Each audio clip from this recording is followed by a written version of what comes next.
एक समय की बात है, एक छोटे से गांव में शर्मा परिवार रहता था। शर्मा परिवार में माता पिता, 2 बच्चे और दादी थी।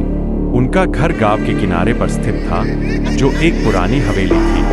लोग कहते थे कि वह हवेली शापित थी, लेकिन शर्मा परिवार ने उन बातों पर ध्यान नहीं दिया। शाम का समय था और पूरा परिवार खाने की तैयारी कर रहा था। अचानक हवेली के ऊपरी मंजिल से एक अजीब सी आवाज आई। दादी ने कहा, ये आवाजें फिर से शुरू हो गई हैं। मुझे लगता है कि हमें यहाँ से चले जाना चाहिए। परंतु परिवार के बाकी सदस्य इन बातों को अनदेखा करते रहे। रात के समय जब सब सो रहे थे, तो अचानक बच्चों के कमरे का दरवाजा खुद ब खुद खुल गया। दोनों बच्चे नींद में थे और दरवाजे की चमकाहट ने उन्हें जगा दिया। उन्होंने देखा कि उनके कमरे में एक अजीब सी परछाई थी। वे डर से कांपने लगे और चुपचाप अपने बिस्तर में दुबक गए। अगली सुबह बच्चों ने अपने माता पिता को बताया, लेकिन उन्होंने इसे बच्चों की कल्पना कहकर टाल दिया। दिन बीतते गए और हवेली में अजीब घटनाएं बढ़ने लगी। कभी रात को दरवाजे खुद खुल जाते, कभी अचानक ठंडी हवा का झोंका आ जाता। एक रात जब पूरा परिवार सो रहा था, तो अचानक घर की बत्तियां बुझ गईं। सभी जाग गए और एक दूसरे को देखने लगे।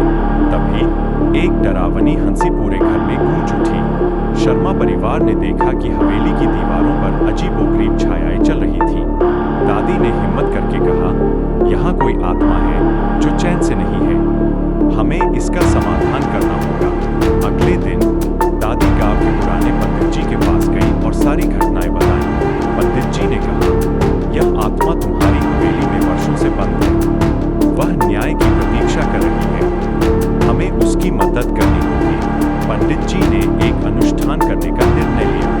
वह रात आई जब पंडित जी ने हवेली में अनुष्ठान किया। जैसे ही अनुष्ठान शुरू हुआ, हवेली की दीवारें हिलने लगी और चीखने की आवाजें आने लगी। पंडित जी ने उस आत्मा से कहा, तुम जो भी हो, तुम्हें मुक्ति मिल रही है। अब चैन से जाओ। कुछ क्षणों बाद हवेली की दीवारों पर छायाएं गायब हो गईं और सब कुछ शांत हो गया। पंडित जी ने शर्मा परिवार से कहा, अब तुम सुरक्षित हो। यह आत्मा अब मुक्त हो गई है। उसके बाद शर्मा परिवार को कभी भी हवेली में कोई अजीब घटना नहीं हुई। उन्होंने उस रात के बाद हमेशा पंडित जी का आभार माना और उस आत्मा के लिए प्रार्थना की। हवेली अब पूरी तरह शांत थी और शर्मा परिवार सुखी जीवन जीने लगा। लेकिन गांव के लोग आज भी कहते हैं कि रात को उस हवेली के पास से गुजरते वक्त कभी कभी एक हल्की सी हंसी सुनाई देती है, जैसे कि वह आत्मा अब भी वही है, लेकिन अब वह शांत है। एक समय की बात है, 4 दोस्त अमित, संजय, नेहा और पूजा एक छोटे से कस्बे में रहते थे। वे चारों बचपन से ही अच्छे दोस्त थे और एक दूसरे के साथ हर समय बिताते थे। उन्हें रोमांचक और रहस्यमयी चीजें करने का शौक था। एक दिन वे किसी नई जगह जाने और कुछ नया करने का फैसला करते हैं। नेहा ने एक पुरानी और वीरान हवेली के बारे में सुना था, जिसे लोग भूतिया हवेली कहते थे। उसने अपने दोस्तों से वहां जाने का प्रस्ताव रखा। अमित, जो कि ग्रुप का सबसे साहसी लड़का था, तुरंत तैयार हो गया। संजय और पूजा को थोड़ा डर था, लेकिन दोस्तों के साथ होने के कारण वे भी मान गए। वे चारों हवेली की ओर चल पड़े, जो कस्बे से कुछ दूरी पर एक घने जंगल के बीच स्थित थी। रास्ते में लोग उन्हें उस हवेली के बारे में चेतावनी देते रहे, लेकिन चारों दोस्तों ने उन बातों को नजरअंदाज कर दिया। जब वे हवेली के पास पहुंचे, तो हवेली की स्थिति देखकर सभी का दिल एक बार को धड़कने लगा। हवेली बहुत पुरानी और जर्जर हालत में थी। उसकी दीवारों पर घास उगी हुई थी और खिड़कियों पर टूटे शीशे लटके हुए थे। आसपास का वातावरण भी बहुत डरावना था। अंधेरा होने वाला था और हवेली के आसपास के पेड़ों पर कौवे कराह रहे थे। चारों दोस्त अंदर जाने के लिए तैयार हो गए। अमित ने सबसे पहले दरवाजा खोला, जो धीरे धीरे चरमराते हुए खुला। हवेली के अंदर की स्थिति और भी भयानक थी। चारों के अंदर जाने पर हवा की एक ठंडी लहर उनके शरीर से टकराई। हवेली में कदम रखते ही उन्हें ऐसा लगा जैसे किसी ने उन्हें देखा हो। वे चारों हवेली की अलग अलग जगहों की जांच करने लगे। अमित और संजय ने ऊपरी मंजिल की ओर कदम बढ़ाए, जबकि नेहा और पूजा नीचे की मंजिल का निरीक्षण करने लगी। हवेली के भीतर हर कदम पर उन्हें एक अजीब सी घुटन महसूस होती थी। अचानक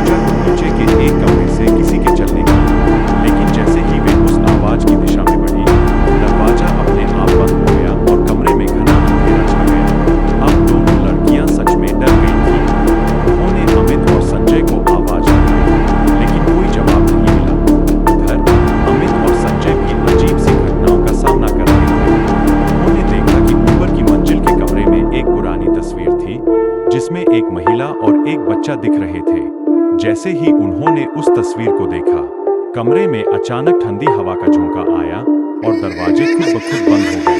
अमित ने दरवाजा खोलने की कोशिश की, लेकिन दरवाजा टस से मस नहीं हुआ। तभी संजय को लगा कि उस तस्वीर में दिख रही महिला की आंखें हिल रही हैं।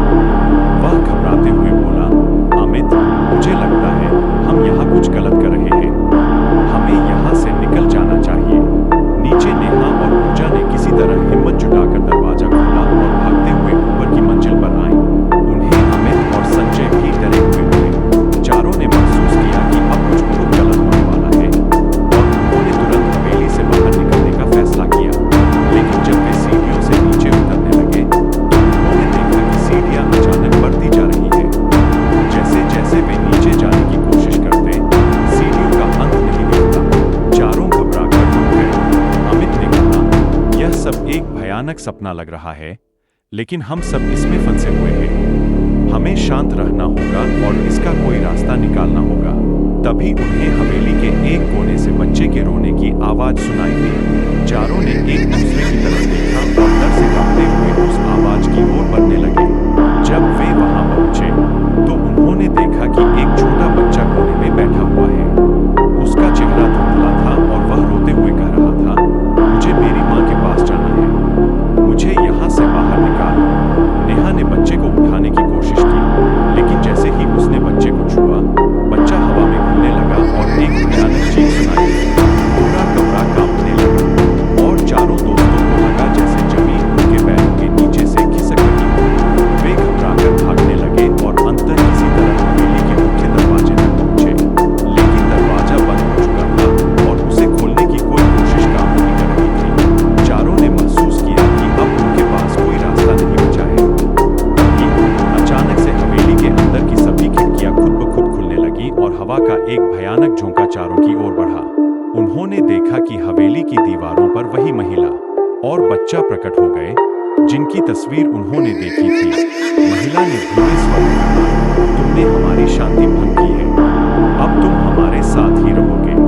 यह सुनते ही चारों दोस्तों के होश उड़ गए। वे चिल्लाने लगे, लेकिन उनकी आवाज हवेली की दीवारों में गुम हो गई। अगले दिन जब गांव के लोग उस हवेली के पास से गुजरे तो उन्हें वहां कोई नहीं मिला। चारों दोस्तों का कोई अता